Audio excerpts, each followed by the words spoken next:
Hello student, how are you. तो student, जो आज हमारा टॉपिक है वो है न्यूक्लियोफिलिक असाइल सब्स्टिट्यूशन। तो ये जो टॉपिक है ये हमने जो चैप्टर स्टार्ट किया हुआ है कि कार्बोक्सिलिक एसिड डेरिवेटिव, उसका ये कंटिन्यू है। तो इससे पहले हमने पढ़ा था, ये टॉपिक में पढ़ा था कि हम पहले इंट्रो करी थी कि जो डेरिवेटिव्स क्या होते हैं कार्बोक्सिलिक एसिड के, और जो सेकंड हमने पढ़ा था वो पढ़ा था journal electronic structure of acid derivative. तो जो इन कार्बोक्सिलिक एसिड के जो डेरिवेटिव है उनकी हमने जर्नल इलेक्ट्रॉनिक स्ट्रक्चर पढ़ी थी। तो आज हम पढ़ने आ रहे हैं न्यूक्लियोफिलिक असाइल सब्स्टिट्यूशन। उसके बारे में पढ़ते हैं हम। पहले हम ये देखना है कि न्यूक्लियोफिलिक असाइल सब्स्टिट्यूशन। सबसे पहले पढ़ते हैं हम असाइल होते क्या हैं। पहली बात तो ये है, सबसे पहला जो पॉइंट असाइल क्या होते हैं हम देखते हैं। अब मैं पहले हमें लिखता हूँ ये अल्काइल और असाइल के मैं कंपेयर करता हूँ, तो आपको दोनों में समझ आएगा कि अल्काइल और असाइल में फ़र्क क्या है। पहले यहाँ लिखता हूँ मैं अल्काइल,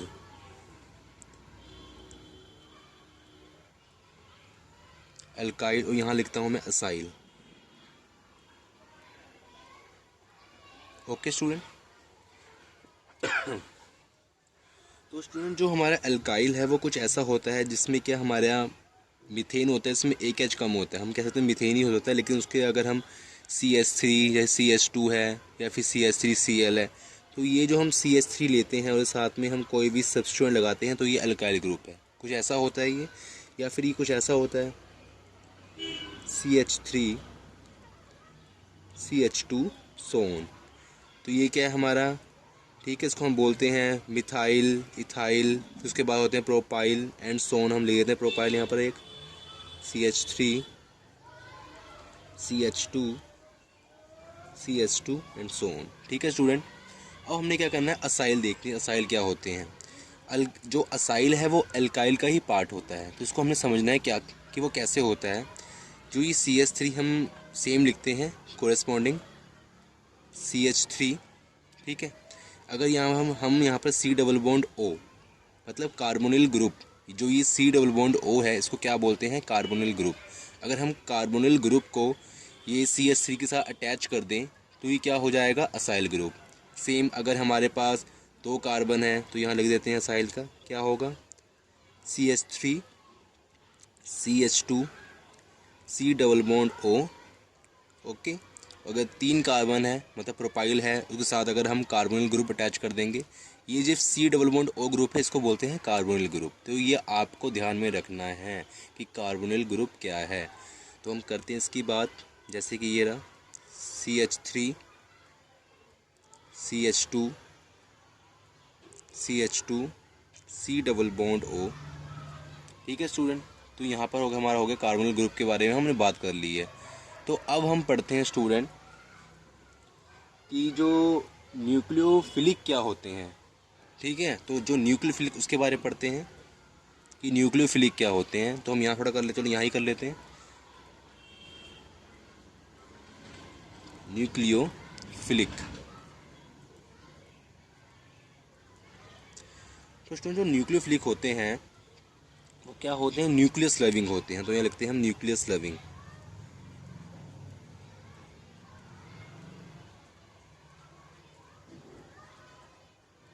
तो जो न्यूक्लियस है हमें पता है उसमें क्या होता है, पॉजिटिव चार्ज होता है और क्या होते हैं हमारे न्यूट्रॉन होते हैं, इनके ऊपर कोई चार्ज नहीं होता। तो दो तरह के पार्टिकल्स होते हैं न्यूक्लियस में। तो जो न्यूक्लियस है, जो उसका मास है वो किसके बेस पे है, वो उसका चार्ज होता है पॉजिटिव। उस मतलब जो न्यूक्लियस में पॉजिटिव चार्ज भरा हुआ होता है पूरी अच्छी तरह।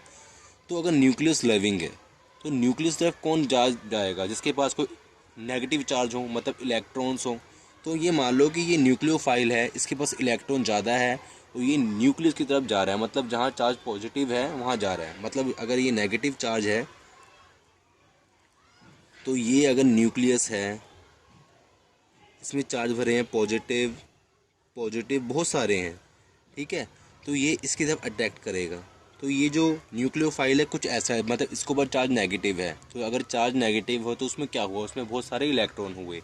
तो ये हम कह सकते हैं कि इसके पास बहुत सारे इलेक्ट्रॉन है। तो हम यहाँ लिख सकते हैं कि ग्रेटर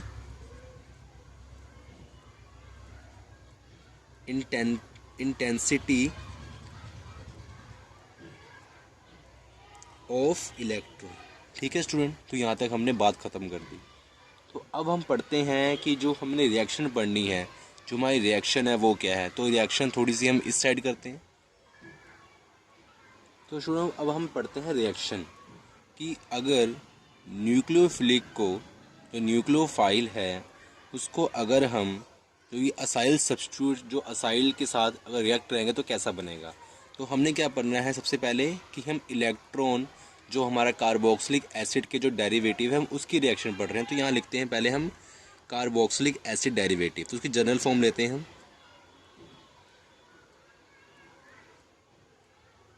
ये एल क्या है, एल है कोई भी सब्स्टिट्यूएंट, जैसे कि ये हेलोजन हो सकता है या फिर अमाइड हो सकता है, कुछ भी हो सकता है सोन जो आपने पीछे पढ़े होंगे। ठीक है, 4 मैंने पढ़ाए हैं तो आप उसको देख लेना। ये ओ सी ओ आर हो सकता है या ओ आर हो सकता है। उसके बाद क्या स्टूडेंट, इसको हम करेंगे रिएक्ट न्यूक्लियोफाइल के साथ।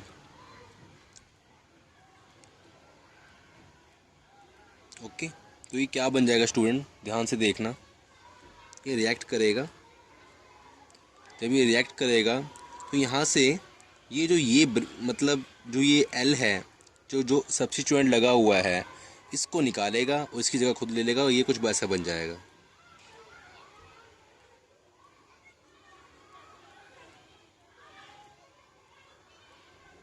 ओके स्टूडेंट, और इसने क्या किक आउट किया, इसने जो ये एल है,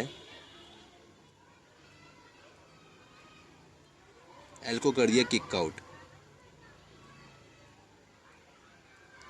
ठीक है स्टूडेंट, ये एल है हमारा, या फिर हम इसको थोड़ा और साफ में लिख के दिखाऊँ तो ये कुछ ऐसा है कि एल के पास इलेक्ट्रॉन है, उसको चार्ज नेगेटिव है, इसको हमने बाहर निकाल दिया। ठीक है स्टूडेंट, तो यहाँ तक हमारा हो गया। तो अब हम करते हैं इसका मैकेनिज़्म, ये कैसे हुआ इसकी हम बात करते हैं। तो यस स्टूडेंट, इसका जो मैकेनिज़्म है सबसे पहले तो हमने वही लेना है, R C double bond L. ठीक है स्टूडेंट, और ये जो न्यूक्लियोफाइल के साथ इसको हमने रिएक्ट कराना है। ओके, अब हमने क्या करना है स्टूडेंट, ये जो अपना ऑक्सीजन जो एटम है ये क्या ज़्यादा इलेक्ट्रोनेगेटिव है। तो इसको मैं शो कर देता हूँ थोड़ा कलर से। ये क्या है, ज़्यादा इलेक्ट्रोनेगेटिव है, तो ये अपनी तरफ इलेक्ट्रॉन क्या करेगा, अट्रैक्ट करेगा। जब ये इलेक्ट्रॉन अट्रैक्ट करेगा तो ये जो बॉन्ड है, ठीक है, साइमल्टेनियसली ये टूटेगा यहाँ से और ये इसके ऊपर जाएगा। ठीक है, जो इलेक्ट्रॉन, जो बॉन्ड टूट के इलेक्ट्रॉन की फॉर्म में ये चला गया ऑक्सीजन के ऊपर। जब ये यहाँ टूटेगा तो यहाँ पर हो गया, जो ये हमारा कार्बन आइटम है इसके ऊपर आ गया पार्शियल पॉजिटिव चार्ज आ गया। जब ये इस पर पार्शियल पॉजिटिव चार्ज आ गया, ये साइमल्टेनियसली होगा। ये जो आपने SN1 और SN2 रिएक्शन पढ़ी है तो इसमें से ये SN2 रिएक्शन है, 1 स्टेप में हो रहा है। तो ये क्या करेगा, ये आएगा। ठीक है, इसको मैं रेड से शो कर देता हूँ या फिर इसको थोड़ा पिंक से शो कर देता हूँ। ये जो न्यूक्लियोफाइल आएगा यहाँ अटैच कर देगा, मतलब अटैक कर देगा, इसके साथ अटैच हो जाएगा। तो ये कैसा हो जाएगा स्टूडेंट, हम देखते हैं। ये कुछ ऐसा हो जाएगा, देखो आप। ठीक है, ये हमने आर लिया, ठीक है, और ये क्या हो गया, सी, ये हो गया ओ। तो ओ के बाद पहले से यहाँ इलेक्ट्रॉन थे, ठीक है, 2 मतलब इलेक्ट्रॉन पेयर थे। अब एक इसने बॉन्ड जो तोड़ दिया तो उसके ऊपर 6 इलेक्ट्रॉन हो गए और इसके ऊपर चार्ज आ गया नेगेटिव। उसके बाद क्या है स्टूडेंट कि हमने जो ये NU जोड़ा, हम ये NU को यहाँ लिख लेते हैं, ओके, और L लिख लेते हैं। अब स्टूडेंट क्या है, ये क्या है हमारा असाइल, हमने जो रिएक्शन का नाम है वो क्या है, न्यूक्लियोफिलिक असाइल सब्स्टिट्यूशन। तो इसकी एक कंडीशन है। अब यहाँ से क्या है, यहाँ 3 रास्ते हैं कि जो ये मतलब, अब ये जो मतलब कह सकते हैं कि ऑक्सीजन एटम है, ये अपने ऊपर जो ये इलेक्ट्रॉन का जो बोझ है ये इतना नहीं ठहरेगा। मतलब जो किसके ऊपर कोई एटम है, कोई एलिमेंट है, उसके ऊपर अगर कोई चार्ज हो तो वो एक बोझ की तरह होता है, वो चाहेगा मैं शेयर करूं। ठीक है। तो ये जो नेगेटिव चार्ज है ऑक्सीजन, ये काफ़ी देर तक अपने ऊपर नहीं रखेगा। जैसे कि आप दो फ्रेंड्स हो और आपके हाथ में एक बोझ है, बहुत बड़ा बैग है। अगर आप एक आदमी चुक रहे हो तो वो ज़्यादा डिफ़िकल्ट है, अगर आप दो आदमी चुक रहे हो 10 मिनट वो 10 मिनट वो, तो वो ईजी हो जाता है। तो यहाँ पर भी ये ऑक्सीजन यही काम करता है, ये कहता है कि मेरा भार भी चुको, शेयर करो मेरे साथ। ये जो शेयर करते हैं तो ईजी होता है, इसको भी बोलते हैं हम रेजोनेंस। तो यहाँ से क्या करेगा, ये जो बॉन्ड इस तरफ देगा, जब ये बॉन्ड इस तरफ देगा तो देखो, जब आप इमेजिन करो, ये जो इसने इलेक्ट्रॉन इस तरफ दिया तो बॉन्ड बन गया 1 2 3 4 5, तो 5 बॉन्ड बन गई। और जो हमें पता है कि जो कार्बन की जो वैलेंसी होती है वो क्या होती है, टेट्राहेड्रल, मतलब कार्बन ओनली 4 बॉन्ड बना सकता है। तो ये क्या है, अगर इसने यहाँ पर अपना इलेक्ट्रॉन दे दिया, बॉन्ड बनाया, तो कार्बन के 5 बॉन्ड बन जाएंगे, जो कि इम्पॉसिबल हैं। ठीक है, ये अनस्टेबल हो जाएगा। तो इसको क्या करना पड़ेगा, एक बॉन्ड तोड़ना पड़ेगा, मतलब इसमें से कोई एक स्पीसीज, इसमें से RL या NU जो हमारा न्यूक्लियोफाइल है, उसमें से एक को बाहर निकालना पड़ेगा, तभी 4 बॉन्ड बनेंगे। तो ये अब क्या करेगा, अगर 3 रास्ते हैं, चाहे ये R को निकाल दे, या NU को निकाल दे, या L को निकाल दे। तो अगर पहले ये अगर NU को निकालेगा, अगर इसने LU को निकाल दिया तो वापस से ये यही बन जाएगा। ठीक है, तो हमने रिएक्शन आगे बढ़ानी है, हमने पीछे वाला प्रोडक्ट नहीं लेना, तो हम वो NU को बाहर हम नहीं निकालेंगे। और R है, इसकी कंडीशन है कि हम R को बाहर निकाल नहीं सकते। जो R है, कोई भी एल्काइल ग्रुप है या ऐसे असाइल ग्रुप है, उसको हम बाहर नहीं निकाल सकते, ये कंडीशन है। तो कंडीशन यहाँ पर हम लिख लेते हैं इधर, कि कंडीशन क्या है हमारी।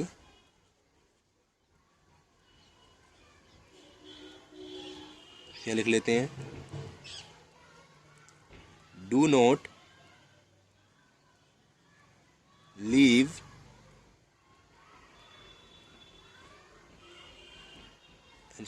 अल्काइल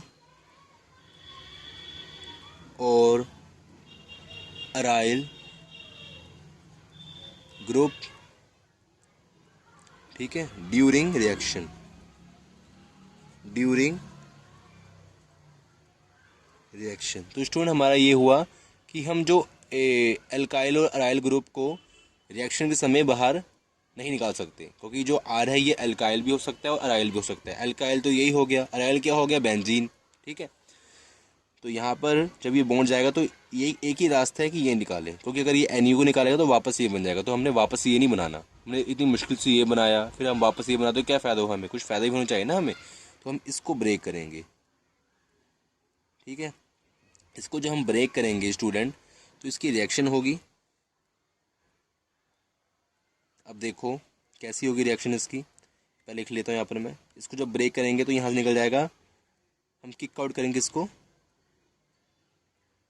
अब देखो, क्योंकि इसमें इसने बॉन्ड तोड़ा और इसके ऊपर जो इलेक्ट्रॉन थे वो गए, तो इलेक्ट्रॉन की यहाँ पर इंटेंसिटी बढ़ गई। इसको हम नेगेटिव साइन पढ़ते हैं कि हमने इसको बाहर निकाल दिया।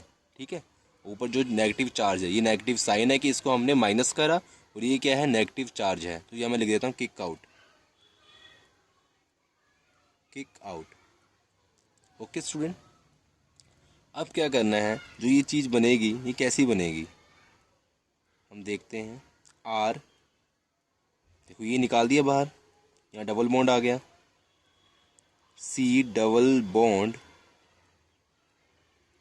NU, तो ये स्पीसीज जो बन गई हमारी रिक्वायर्ड। लेकिन जो ये रिएक्शन है ना स्टूडेंट, ये क्या होती है, ये होती है हमारी रिवर्सिबल, कि अगर ये इसके साथ अटैच कर ले, ये इसको बाहर निकाल दे, उसको लगा दे, तो वापस से ये बन जाएगा। ठीक है, ये वापस से ये बन जाएगा। या फिर हम कह सकते हैं कि इसको भी लगा ले तो वापस से ये बन जाएगा। ठीक है ना, तो मतलब ये आपस में रिवर्सिबल रिएक्शन है। तो ये हमने साइन पाया, ये साइन होता है रिवर्सिबल रिएक्शन का। तो ये क्या हुआ कि जैसे ये -L बाहर निकल गया, अगर ये चाहे तो इसको अटैच कर सकता है, ये बॉन्ड टूट सकता है यहाँ से, और ये वापस से ये बन सकता है। ठीक है, तो इसका रिवर्सिबल रिएक्शन है। तो स्टूडेंट यहाँ तक हमारा ये ख़त्म हुआ। अब हम करते हैं इसके बेस पे कुछ एग्जांपल एक दो। ठीक है स्टूडेंट, फिर आपको ज़्यादा अच्छा समझ आएगा। एग्जांपल्स करते हैं इसके बेस पे हम। तो स्टूडेंट अब हम इससे रिलेटेड कुछ एग्जांपल्स करते हैं। तो वो एग्जांपल जो फर्स्ट लेते हैं जैसे हमारे पास R है,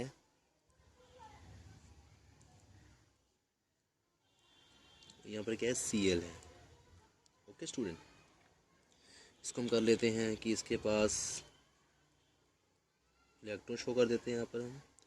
यहाँ पर भी हम इलेक्ट्रॉन शो कर देते हैं। ओके स्टूडेंट, अब देखो आप, अगर मैं इसका रिएक्शन कराऊँ किसके साथ, अगर मैं मान लो कुछ ऐसा ले लेता हूँ, स्पीसीज ले लेता हूँ, ठीक है, H ले लिया, यहाँ ले लेता हूँ O, यहाँ ले लेता हूँ N ही। ओके, यहाँ आप R भी ले सकते हो एक्चुअली, तो आपकी मर्जी है कि आपने कैसा लेना है। यहाँ चार्ज होगा पॉजिटिव, यहाँ चार्ज होगा नेगेटिव। ओके, यहाँ पर भी हम अगर चाहें तो इलेक्ट्रॉन शो कर सकते हैं, ठीक है। ये 4 इलेक्ट्रॉन्स के पास हैं अभी। अब क्या स्टूडेंट, आप देखना यहाँ पर, यहाँ क्या हुआ, अब जो यहाँ पर जो ये ऑक्सीजन एटम है जो हमने पिछले केस में पढ़ा, ये क्या है, ज़्यादा इलेक्ट्रोनेगेटिव है, ठीक है। यहाँ क्लोरीन एटम भी बहुत ज़्यादा इलेक्ट्रोनेगेटिव है, ठीक है। जिसकी वजह से क्या होगा स्टूडेंट, कि इस कार्बन के ऊपर पार्शियल पॉजिटिव चार्ज आ जाएगा। क्या आएगा, पार्शियल पॉजिटिव चार्ज आ जाएगा। अभी ज़्यादा इलेक्ट्रोनेगेटिव है, लेकिन ऑक्सीजन और क्लोरीन के कंपेयर ज़्यादा इलेक्ट्रोनेगेटिव कौन है इस टाइम पे ऑक्सीजन है। हमें पता है FON, फ्लोरीन सबसे ज़्यादा इलेक्ट्रोनेगेटिव है, ऑक्सीजन उससे कम और नाइट्रोजन उससे कम। तो यहाँ पर क्या करेगा, जो ये बॉन्ड तोड़ेगा ये ऑक्सीजन तोड़ेगा। ये भी इलेक्ट्रोनेगेटिव है लेकिन ये अभी बॉन्ड नहीं तोड़ेगा अपना। जो यहाँ पर बॉन्ड तोड़ेगा एक, वो तोड़ेगा ऑक्सीजन, क्योंकि ऑक्सीजन जो क्लोरीन से ज़्यादा इलेक्ट्रोनेगेटिव है। तो ये बात हमने ध्यान रखनी है। वैसे दोनों इलेक्ट्रोनेगेटिव है, इसके ऊपर दोनों की वजह से चार्ज आया, लेकिन जो बॉन्ड तोड़ेगा जिसकी पावर ज़्यादा है वो ऑक्सीजन की है, ठीक है ना। जैसे एक काफ़ी पावरफुल पर्सन है, वो क्या करता है, एक स्मॉल पर्सन को आराम से डरा सकता है, धमका सकता है, वो अपनी खाने की चीज़ अपनी तरफ से ले सकता है। जैसे शेर होता है ना, वो शेर, एक बकरी होती है, तो शेर को देख के बकरी भागती है, तो ये भी भाग जाता है इसको देख के। लेकिन ये क्या करता है, जो खाना होता है यही खाता है, ठीक है ना स्टूडेंट। अब क्या है स्टूडेंट, हमारा जब ऐसा हुआ, इसके ऊपर चार्ज आ गया पॉजिटिव, किसके ऊपर, कार्बन के ऊपर। तो अब ये क्या करेगा कि अगर ये बॉन्ड टूट गया, देखो आप इमेजिन करो, यहाँ पर मैं शो नहीं कर रहा, ये बॉन्ड टूट गया, तो ये क्या होगा, यहाँ पर ये बॉन्ड टूट गया तो एक बॉन्ड रहेगा यहाँ पर, ठीक है। 2 बॉन्ड है, एक टूट गया, तो यहाँ रह गया सिर्फ सिंगल बॉन्ड। तो ये 1 बॉन्ड, 2 बॉन्ड, 3 बॉन्ड रह गए। लेकिन हमने क्या पढ़ा कि कार्बन क्या है, टेट्राहेड्रल, इसकी जो वैलेंसी है वो 4 होती है, मतलब ये मैक्सिमम 4 बॉन्ड बना सकता है, ठीक है। और अगर इसके मिनिमम ही बन जाए तो ये अनस्टेबल हो जाता है। अगर 3 बन जाए, 2 बन जाए तो अनस्टेबल। तो हमें 4 की उसकी वैलेंसी पूरी करनी पड़ती है। तो ये चाहेगा कि इसको 4 आ जाए पॉजिटिव, तो ये चाहेगा कि मैं अपना बॉन्ड पूरा करूं। तो ये क्या करेगा, जो ये नेगेटिव ये पोर्शन है नाइट्रोजन को छोड़ के, ये क्या करेगा, इस पर अटैक कर देगा। किसके ऊपर, कार्बन के ऊपर अटैक कर दिया इसने। जब ये कार्बन के ऊपर अटैक कर देगा, अभी कैसा बन गया, देखो इसकी पिक्चर देखो क्या बन गया ये, ठीक है। C O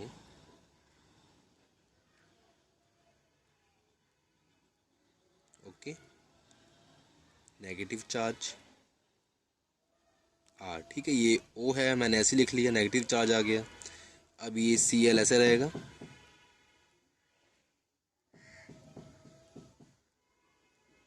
ठीक है। इसको नेगेटिव चार्ज कर देता हूँ मैं।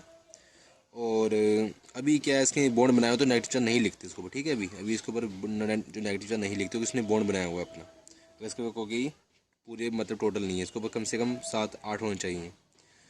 तो अब ये करेगा, जो ये वाला पोर्शन जोड़ देते हैं यहाँ पर हम, O C double bond O H, ठीक है स्टूडेंट। यहाँ अगर मैं ये जोड़ूँ, अपना सोडियम जोड़ूँ, तो यहाँ पर सोडियम जोड़ देता हूँ, चलो सोडियम, ठीक है। अब क्या है, यहाँ पर जो ये ऑक्सीजन ने इस कार्बन के साथ अपने जो इलेक्ट्रॉन है वो शेयर किए, मतलब ऑक्सीजन के पास जो ये ऑक्सीजन है, ये वाला इसके पास क्या होगी, इलेक्ट्रॉन की कमी होगी, तो उसके ऊपर चार्ज आएगा पॉजिटिव। क्या चार्ज आएगा इसके ऊपर, पॉजिटिव। लेकिन जो ऑक्सीजन है ये ज़्यादा इलेक्ट्रोनेगेटिव है, ये ज़्यादा देर तक तो रखेगा नहीं चार्ज पॉजिटिव। तो ये क्या करेगा अब, ये चाहेगा कि अपना जो ऑक्टेट है ये कंप्लीट करूँ, जो ये पॉजिटिव चार्ज को हटाऊँ। तो ये क्या करेगा स्टूडेंट, ये जो अपना ये बॉन्ड है यहाँ से इलेक्ट्रॉन यहाँ से खींचेगा और ये बॉन्ड जो नाइट अपना सोडियम के साथ है ये तोड़ देगा आराम से। ठीक है स्टूडेंट, जब ये तोड़ देगा तो अभी क्या हो जाएगा, तो यहाँ से हम लिख सकते हैं इसको, इस साइड लिख लेते हैं। यहाँ से हम निकाल देते हैं, किक आउट करते हैं Na पॉजिटिव, क्योंकि इलेक्ट्रॉन तो उसने छीन लिए, किसने, ऑक्सीजन ने, तो उसको चार्ज आ गया पॉजिटिव, इसको हमने निकाल दिया। तो करते हैं किक आउट। ओके, ठीक है स्टूडेंट। अभी इसको दोबारा लिख लेते हैं, कैसे लिखेंगे इसको बताओ आप। सेम, नेगेटिव चार्ज, आर का आर, यहाँ क्या हो जाएगा 3 4, यहाँ क्या हो जाएगा C डबल बॉन्ड O, यहाँ पर H, तो स्टूडेंट यहाँ पर क्या हो जाएगा हमारा Cl। ओके स्टूडेंट, अब स्टूडेंट ये स्पीसीज बन गई। अब ये जो ऑक्सीजन है इसके ऊपर चार्ज है नेगेटिव। तो जैसे पिछला केस था जो मैंने बताया था आपको, उसमें क्या था कि जो नेगेटिव चार्ज है, या फिर मैं आपको दिखाऊं वो केस। तो यस स्टूडेंट, तो मैंने आपको बताया था कि ऑक्सीजन के ऊपर जो चार्ज नेगेटिव है, तो वही बात कि ऑक्सीजन चाहेगा कि जो ये नेगेटिव चार्ज मेरे ऊपर ना रहे, क्योंकि ये बोझ की तरह होता है, ये चाहेगा शेयर करे कोई मेरे साथ, तो ये अपना इलेक्ट्रॉन यहाँ दे देगा, बॉन्ड बना देगा। यहाँ पर भी यही करेगा। तो ये क्या है, यहाँ पर भी क्या है, अगर इसने बॉन्ड दे दिया तो इसके ऊपर क्या हो जाएगा कि जो ये कार्बन की जो वैलेंसी हो जाएगी वो 5 हो जाएगी, जो कि इम्पॉसिबल है। ठीक है, 1 2 3 4 5, मतलब 5 बॉन्ड बन जाएंगे। तो स्टूडेंट अब क्या होगा, अब देखो अब ध्यान से कि इसमें से ये और ये और ये, ठीक है 3, इस बॉन्ड को तो ये नहीं तोड़ेगा, आर को भी नहीं तोड़ेगा जो मैंने पिछला केस बताया, लेकिन यहाँ पर मैं आपको प्रूफ करूँगा क्यों नहीं तोड़ेगा। और इसको अगर ये तोड़ेगा तो ये वापस ये बन जाएगा, तो इसको भी नहीं तोड़ेगा और Cl को भी नहीं तोड़ेगा। तो ये अभी Cl को तोड़ेगा एक्चुअली। ठीक है, तो ये क्लोरीन को तोड़ेगा, निकालेगा अपने से, क्यों निकालेगा, तो उसकी मैं रीज़न लिख देता हूँ आपको। पिछले केस में मैं रीज़न नहीं बताया था, तो मैंने कहा था एग्जाम्पल करोगे तो आपको अच्छे से समझ आएगा। अब देखो, अगर मान लो ये क्लोरीन को तोड़ता है, तो यहाँ हम लिख लेते हैं, अगर मान लो ये क्लोरीन को तोड़ता है,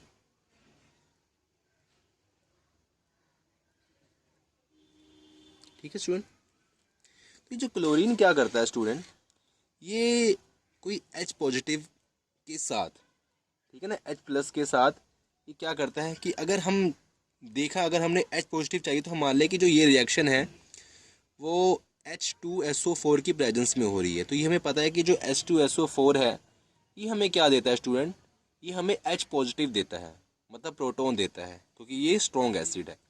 तो अगर इसने H पॉजिटिव दिया, ठीक है स्टूडेंट, तो ये क्या बन जाएगा HCl है। और हमें पता है कि HCl बहुत स्ट्रॉन्ग एसिड है।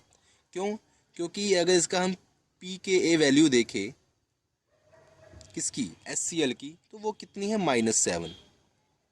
ठीक है, अगर ये पहला हो गया कि अगर ये क्लोरीन को तोड़ता है। अब बात करते हैं इसकी, कि अगर ये वापस इसको तोड़ दे, वैसे नहीं तोड़ता तो मैं बता रहा हूँ, प्रूव कर रहा हूँ कि क्यों नहीं तोड़ता। मान लो कि इसको तोड़ देता है ये, ठीक है,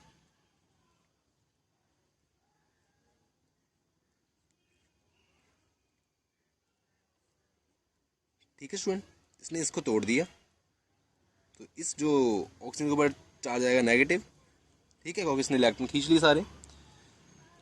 ठीक है, अगर अगर ये H पॉजिटिव के साथ अगर मान लो रिएक्ट करता है और ये H2SO4 H पॉजिटिव देता है, तो ये क्या बन जाएगा, तो देखो आप क्या बनेगा, ये इसको अटैक करेगा, ये ऑक्सीजन आइटम नेगेटिव चार्ज, ये बन जाएगा OH और ये रह जाएगा H। ओके स्टूडेंट, यहाँ तक आपको समझ आ गया होगा। तो जो ये हमारा बना है इसका क्या होता है, इसकी जो pK वैल्यू होती है वो होती है 5। ठीक है स्टूडेंट, उसकी जो pK वैल्यू होती है वो होती है 5। तो इसको हम क्या बोलते हैं एक्चुअली, ये होता है फॉर्मेल्डिहाइड, नहीं I am sorry, foamic acid. ये होता है फोमिक एसिड, या नाम ही लिख लेते हैं हम साथ में, फोमिक एसिड। और ये क्या होता है हमारा स्टूडेंट, इसको बोलते हैं हाइड्रोक्लोरिक एसिड। तो यहाँ पर मैं लिख देता हूँ, चलो नाम भी यहाँ पर, हाइड्रोक्लोरिक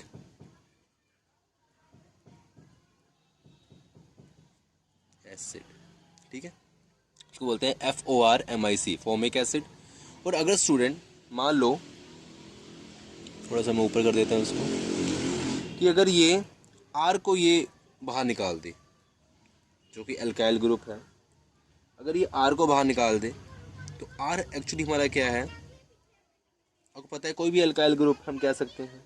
तो ये अगर ये H पॉजिटिव के साथ रिएक्ट करेगा तो ये बन जाएगा RH, ठीक है। या फिर हम ऐसे समझ सकते हैं, आपको समझाने के लिए मैं बता सकता हूँ कि जैसे हमारा CH3 है, मान लो CH3 है, ये R हम मान लेते हैं CH3 है, इसको चार नेगेटिव है, इसको इसे निकाल दिया, H पॉजिटिव के साथ इसने रिएक्ट किया तो क्या बन जाएगा ये CH4। और इसका जो स्टूडेंट pK वैल्यू होती है वो होती है 50, ठीक है स्टूडेंट। और हमको ये पता है कि हमने पढ़ा है कि जिसकी सबसे लेस pKa वैल्यू होती है तो वो उतना ज़्यादा स्ट्रॉन्ग एसिड होता है। तो लिख लेते हैं, less pKa value more acidic. Okay student, तो यहाँ पर मैं दिखा देता हूँ आपको, less pKa value more acidic. तो अब क्या है, तो हमें ये चल गया पता कि अगर हम Cl को निकालें तो ये सबसे अच्छी कंडीशन है।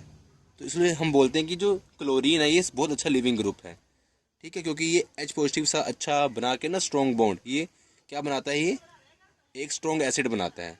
तो हम इसको ब्रेक कर देते हैं यहाँ से, किसको, क्लोरीन को निकाल देते हैं, इसका बॉन्ड तोड़ देते हैं, और ये क्या बन जाता है स्टूडेंट हमारा, ये बन जाता है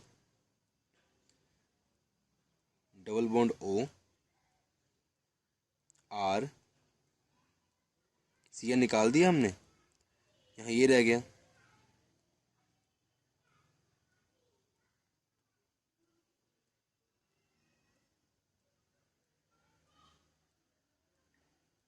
ओके, ये हमारी जो पोर्शन हमारा ये वाला बन गया।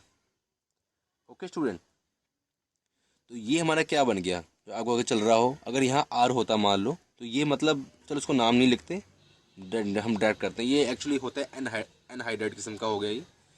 तो इसको हम, ये पोर्शन बन गया हमारा आंसर, ठीक है, ये हमारा प्रोडक्ट है। इसके ज़्यादा हम कुछ नहीं पढ़ेंगे। और इसकी एक और एग्जांपल हम कर लेते हैं तो काफ़ी बेटर रहेगा, ठीक है। ये तो हमारा होगा क्लोरीन, अब इसकी एग्जांपल एक और कर लेते हैं आगे, ठीक है। तो छोड़ो कोई बात नहीं, इतना समझो सही है, ज़्यादा लंबा एक्चुअली यही इसमें सब कुछ समझ आ रहा है।